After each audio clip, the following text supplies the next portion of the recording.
আজকে সবাই চলে গিয়েছিলাম রেস্টুরেন্টে গিয়ে খাবো দাবো পেট পুরে ফাহাদের পকেট থেকে টাকাগুলো যাবে উড়ে। আশিক আমাদের বলতেছে আমার পকেটে 1 টাকাও নাই, চল আমরা সবাই মিলে ফ্রিতে পেট পুরে খাই। তাহলে আর দেরি কিসের, চলুন ভিডিও শুরু করি। আর ভিডিওতে ভুল থাকলে আই এম ভেরি সরি।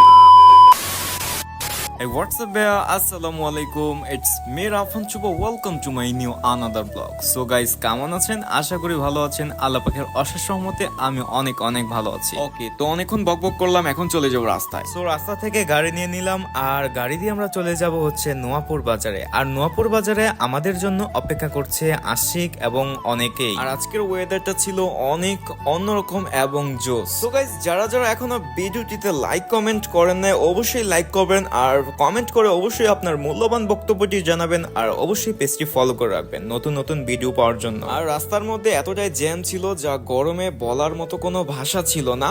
তো অলরেডি আমরা কিন্তু নোয়াপুর বাজারে চলে আসছি, আর অবশেষে দেখা যাচ্ছে যে আশিকের দোকানটা খোলা, আর হচ্ছে সবাই কিন্তু আমাদের জন্য অপেক্ষা করছিল। আমরা এখন উপরে চলে যাব, গিয়ে দেখবো যে কি হাল অবস্থা। হাঁটতে হাঁটতে আর ভিডিও করতে করতে কিন্তু চলে যাচ্ছি। আর আমার সামনে আছে রাকিব কিন্তু মানে কি বলবো, নষ্ট চরিত্রের একজন লোক। তো আরেকজন বিবাহিত লোককে পেয়ে গেলাম, এই সেই আশিক বিবাহিত লোক। এই যে আরেকজন আছে সাকিব, দোকানের মধ্যে বসে আছে খালাতো ভাই এবং ফাহাদ, আরো আছে অনেকেই। তো আজকে হচ্ছে ফাহাদের টিকটক আইডিতে 3 লক্ষ পরিবার ডান, তাই আমি ফাহাদের সাথে করতেছিলাম একটু ফান। আশিক আমাদেরকে সবাই বলতেছে যে ফাহাদ নাকি কিপটেমি করে আমাদের জন্য কেক নিয়ে আসছিল, তাই সবাই প্ল্যানিং করে ফাহাদকে একটু খসানোর চেষ্টা করলাম। অলরেডি আমরা চলে আসছি হচ্ছে রেস্টুরেন্টে, আর রেস্টুরেন্টের ভিউটা ছিল অসাধারণ। তো রেস্টুরেন্টে ঢোকার পর ফাহাদকে আমরা একটু ভালোভাবে খসায় দিই, কারণ সে টিকটক এবং ফেসবুকে ভালো ফ্যান ফলোয়ার অর্জন করেছে এবং ফেসবুক থেকে অনেক টাকা আর্ন করেছে, যার কারণে আমরা তাকে আজকে খসিয়ে দেব। তো অলরেডি আমি কিন্তু ভিতরে চলে গেছি, সবার আগে একটু ভিউ নিয়ে নিলাম।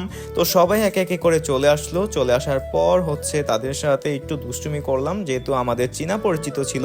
সো সবাই একসাথে বসে আমরা কিন্তু অর্ডারগুলো করে দেই, আর আমি একটু প্ল্যানিং করতেছিলাম যে ভালো কিছু খাওয়ার জন্য। আর এটা হচ্ছে ফাহাদের কেকটা অনেকটাই সুন্দর ছিল এবং মজাদার ছিল। আর আমি ভাবতেছিলাম কখন অর্ডারটা কনফার্ম হবে, কখন সবকিছু চলে আসবে। মানে খাওয়া দাওয়ার একটা ব্যাপার স্যাপার তো আছে, মানে বন্ধুকে খসাবো, মানে একটা তো অন্যরকম একটা ফিলিংস কাজ করে। আর অলরেডি বলতে না বলতেই কিন্তু চলে আসছে খাবারগুলো, আর এখান দিয়ে সাকিব থেকে শুরু করে সবাই কিন্তু গিলতেছে ভালোভাবে। আর এই যে ফাহাদ এখানে আছে, একটা লাচ্ছি নিয়ে বসে আছে, মানে এতটাই কিপটা একজন মানুষ, কি বলবো। এই যে আমার খাবার থেকে খাইতেছে, ওই যে এখানে লাচ্ছি দেখতেছেন, সে শুধু একটা লাচ্ছি অর্ডার করছে, এছাড়া আর কিছুই না। তো আপনারা বলেন যে সে কতটুকু কিপটা হইতে পারে।